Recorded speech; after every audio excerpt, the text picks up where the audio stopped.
Around March 1993, I had an experience that stayed with me for years.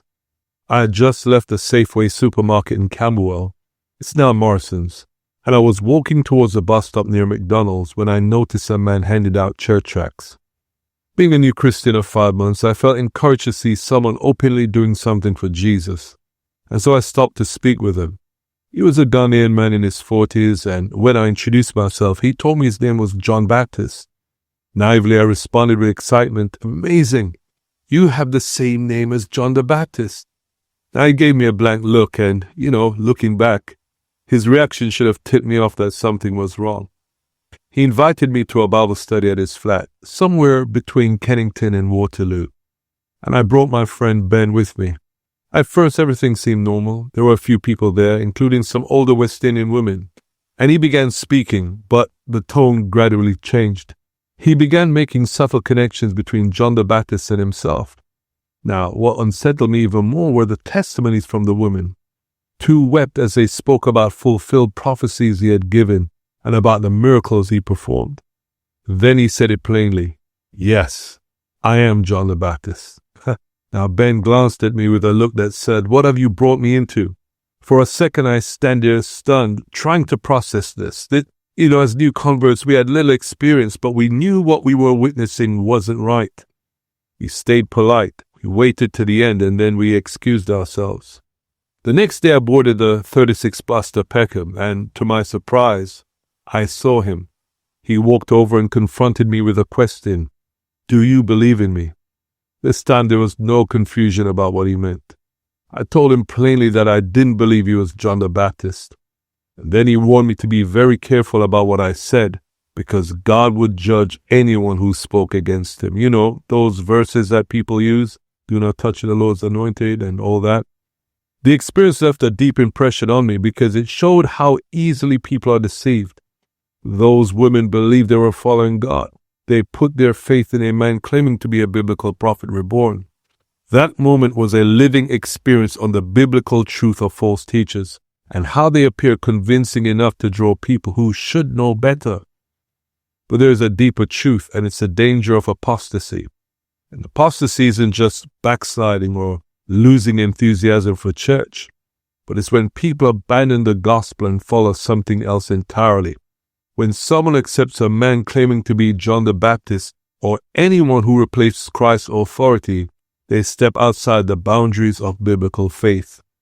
Believers can slowly transfer their loyalties from Christ to a person or a system. It's not that difficult for us to get caught up in things that shift them from the gospel towards things that look Christian, sound Christian, smells Christian, and yet isn't Christian. It happens because we stop measuring things carefully. However, the safeguard for every believer is the same principle that guided me out of that flat.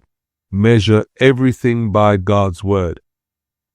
No matter how sincere the testimonies, how emotional the atmosphere, or how confident the leader sounds, Scripture must remain the final authority.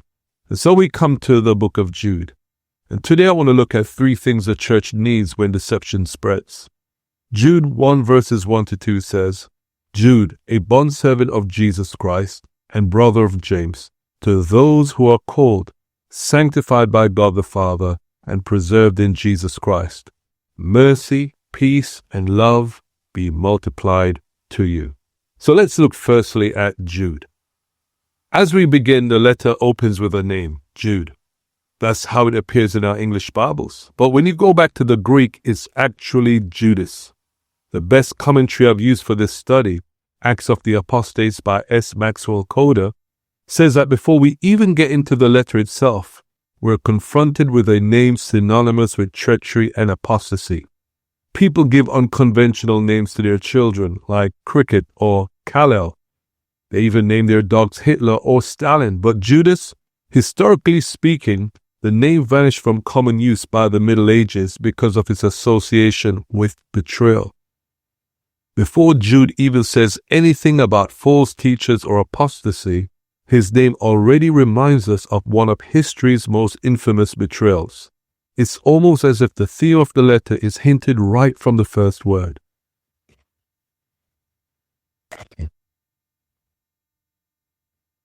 Jude then continues, a bondservant of Jesus Christ and brother of James. The James he is referring to is the leader of the Jerusalem church and the writer of the New Testament letter. But more than that, when you read the Gospels, it highlights that both James and Jude were in a very special family. In Matthew 13:55, the people of Nazareth say, "Is this not the carpenter's son? Is not his mother called Mary? And his brothers James, Joseph, Simon, and Judas?" What that means is Jude was a half-brother of Jesus. If anyone in the early church had a legitimate claim to say, "I knew Jesus personally," it would have been Jude. Yet he does not use that connection when introducing himself. He could have easily said Jude, the brother of Jesus. Instead, rather than leaning on family status, he introduces himself as Jesus' bondservant, someone whose life isn't their own, but fully given over to serving another. That's the title Jude chooses for himself. Not a brother, but a servant. This tells you something about Jude's understanding of Jesus. When you grow up with someone, it's easy to treat them just as another family member. But after the resurrection, Jude knew Jesus wasn't simply his big brother anymore. Jude saw himself as a servant carrying out his Lord's will. Jude continues and he says, "To those who are called, sanctified by God the Father, and preserved in Jesus Christ." When Jude starts his letter, he isn't just beginning with nice words to ease them in and make them see he doesn't have an axe to grind. He has chosen these words carefully because of the subject. The epistle is a hard letter, speaking about really heavy stuff, of false believers infiltrating the church, of genuine believers being led astray from the truth, and of the destruction of those who fall away. Anyone who reads this for the first time could start to think, what if this happens to me? With the shock of what's written, it's easy for the mind to spiral into thoughts of doom, fearing the worst. So, from the start, Jude reminds the saints of their true spiritual position and that they are operating from a place of strength, not vulnerability. Now let's look at this a bit more closely. To those who are called. Jude encourages the saints by calling them called. That is, the Christian life began when God took the initiative and reached out. Becoming a Christian is never the result of anyone, on their own accord, deciding to seek God. No one wakes up one day and of their own reasoning says, "You know what? I'm going to become a Christian." It's impossible. As Romans 8 verse 7 states, "The carnal mind is enmity against God, for it is not subject to the law of God, nor indeed can be." In Romans 3:11, Paul adds, "There is none who seeks after God." Left to ourselves, we'd carry on in our own direction, at the best indifferent, and at the worst, hostile towards God. That's why the idea of God calling people isn't only important, but also comforting. God reaches out first and extends grace that awakens our heart and gives us the opportunity to respond when we hear the gospel. Without that divine initiative, no one would ever move in God's direction, yet this does not remove human responsibility. God's grace opens the door, but we still have the agency either to step through or walk away. Thus, being called isn't relying on our own initiative or strength to live for God. The same God who calls us into the faith is the one who continues to work in us, giving us the grace we need to stand. Let's look at sanctified by God the Father. To be sanctified means to be made holy, that is, separated and set apart for God and His purposes. Jude doesn't just say sanctified by God, but by God the Father, highlighting the fatherhood of God. It means a Christian isn't just separated from the world, but brought into God's family. And what father doesn't want to protect his child from the dangers of the world? What father would leave a child out among the wolves to be eaten? Once again, by highlighting God as Father, Jude reminds us that we're not on our own and we're protected. Jude continues with, "and preserved in Jesus Christ." Preserved is used 4 more times in these 25 verses, showing how important it is. It is a word we will return to, but for now, it simply means to keep an eye on and to guard, and by implication to keep something from escaping or to protect it from harm. Preserved doesn't mean we can live anyhow and still be okay regardless. It speaks of Jesus being the one who protects those who remain in Him. Just as a shepherd protects the sheep that stay within the flock, Jesus preserves those who continue with Him. This also is another encouraging word before Jude gets into his warning, promising that we aren't defenseless against an onslaught of deception. While it may be true that people do fall away into apostasy, Jesus guards and protects those who stay close to him. We now look into verse 2, starting with the word mercy.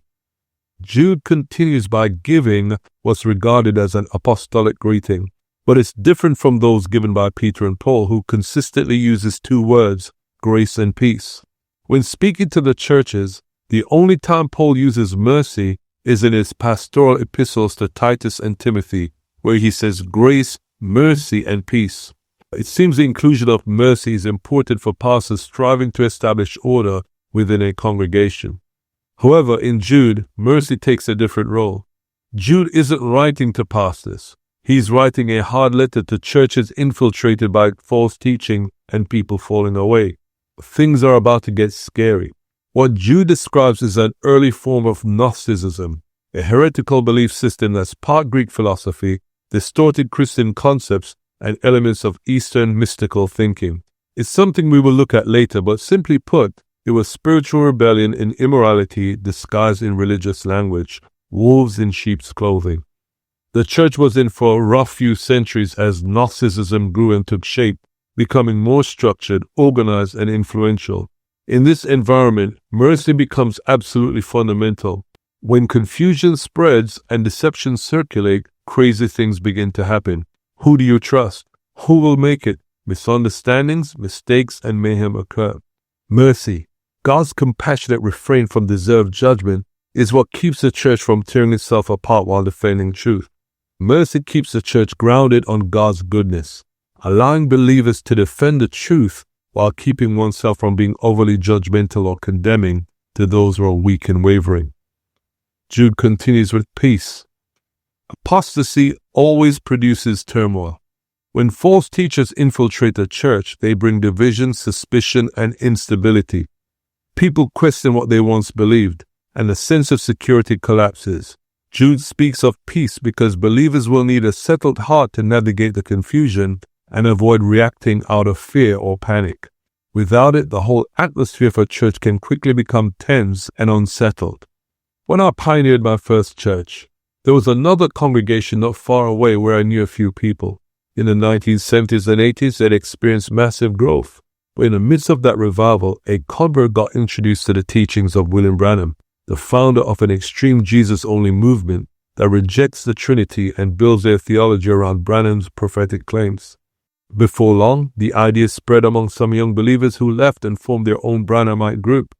Others joined other churches and others backslid. What was left was a remnant who had gone through trauma. The first time I visited, I sensed something serious had happened. There was this atmosphere of mistrust where people carried on with their ministries as normal, hoping for a return to growth, but there wasn't a sense of togetherness, just people tolerating each other. Even though the Branhamites had long gone, the instability, division, and suspicion they introduced never left. Peace is important to establish before the reality of apostasy sinks in, because when we are unaware, we can easily be blindsided. We don't wake up expecting deception to creep into church. We assume everyone is on the same page, and so when false teaching suddenly appears, it's disturbing. That kind of shock can easily produce panic unless the heart is anchored in peace. Boxers often say the punch that knocks you out is a punch you didn't see. If you see it, you can brace yourself, move, or block it. But when it comes out of nowhere, that's when the damage is done. When believers are unaware that false teaching can arise within a church, the shot can hit them like an unseen punch. In that sense, Jude's letter, as tough as it is actually God's mercy expressed through warning. By exposing the danger, Jude helps believers see the punch coming. Instead of being knocked flat by deception, they're able to recognize it, brace themselves, and stand their ground. Jude then moves on from mercy and peace, and he speaks about love. In such a serious letter, Jude doesn't just use love in a sugary sweet way, as if he's saying something pleasant for the sake of saying something nice. When it comes to apostasy, love is significant. When we combat deception, the irony is that Satan is able to defeat us, not by the primary strategy of apostasy, but by the backup strategy of making us cynical or combative, treating everyone we meet with suspicion. Love protects the heart from that reaction, because while we're called to defend the truth, we're still called to reflect Christ. Many years ago, someone wrote online claiming my congregation was an apostolic church that denied the Trinity and baptized in Jesus' name only. I wrote back and said that nothing he said was true. I explained that we believed in the triune nature of God and that we baptized in the name of the Father, the Son, and the Holy Spirit. To his credit, he said he would correct what he had written, but that he got the information from a reliable source. He then said that he ever heard otherwise, he'd put it up again what he took down. It never dawned on him that apostolics never hide what they believe and that they openly denounce Trinitarianism. Looking at his website, he clearly saw himself as a heresy hunter. Now, the idea of defending biblical truth isn't something I belittle. Jude will later tell us to contend for the faith once for all delivered to the saints. There's a real responsibility to guard the truth and confront teachings that undermine it. Churches that ignore false doctrine eventually lose their theological backbone. So there is a place for discernment and even confrontation when the gospel truth is at stake. The danger is some take this to the other extreme. Instead of protecting the church, we police it in such a way that love disappears. Every disagreement becomes a heresy trial. The irony is Satan wins both ways, where he either destroys us through false teachings or, almost like a reverse strategy, we're so determined to guard the truth, we become rigid, cold, harsh, and disrespectful. The church begins to lose the warmth and grace that should characterize God's people. Paul reminds us in Ephesians 4:15 to speak the truth in love. Truth and love aren't enemies. They belong together. Truth without love becomes harsh and destructive, while love without truth becomes sentimental and weak. Jude's greetings reminds believers that they're to stand against deception, but they must do so while reflecting the heart of Christ. Otherwise, in trying to defeat one danger, they fall into another. Love aids mercy in the sense that while you can technically show mercy to someone, you can do it with a cold and hard spirit. Love keeps your heart filled with compassion and empathy towards those who are pulled into deception. Love keeps us motivated by having concern for people rather than by the satisfaction of winning an argument. Jude isn't wishing them just a portion of mercy, peace, and love, but that they be multiplied, which in the Greek means full to maximum capacity. Such is the issue of deception and apostasy that they will need as much mercy, peace, and love as they can get. I live in Reading, and on normal days when I go out, I just take my phone with me fully charged. But then there are days when I'm in London for the entire day and I take my power back. The last thing I need is running out of power when I need it the most.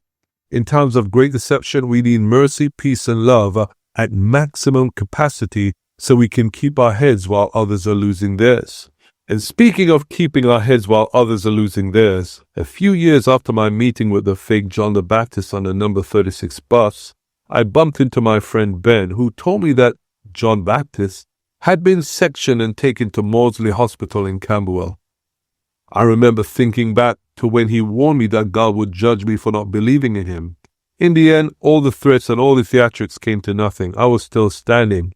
Sadly, John Baptist was in Maudsley Hospital, sectioned for mental health. False teachers can make a lot of noise and create a lot of confusion, but in the long run they won't win. God preserves his people, and the truth always outlasts the deception.